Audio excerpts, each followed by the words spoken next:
को सारे जहां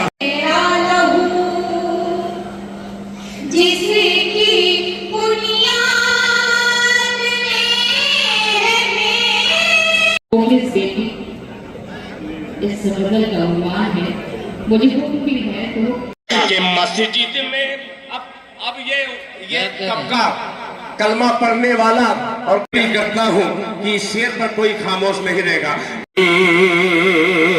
कि मस्जिद में अज़ान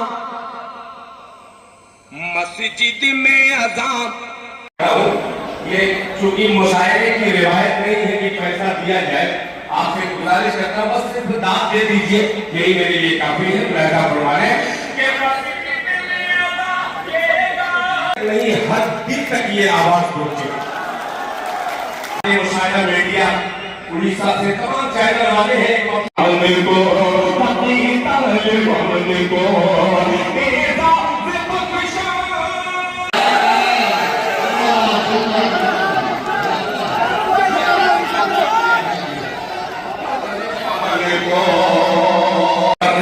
के साथ वो बड़ी तेजी के साथ मेहमानों का इस्तेमाल कर रहे हैं।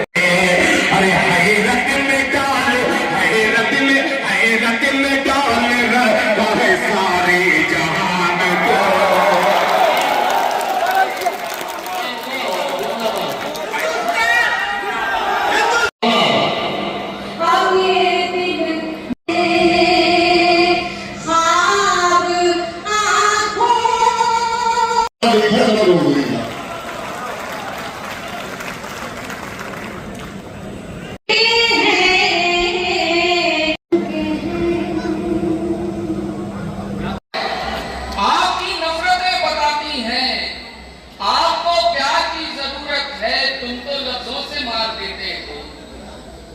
तुम तो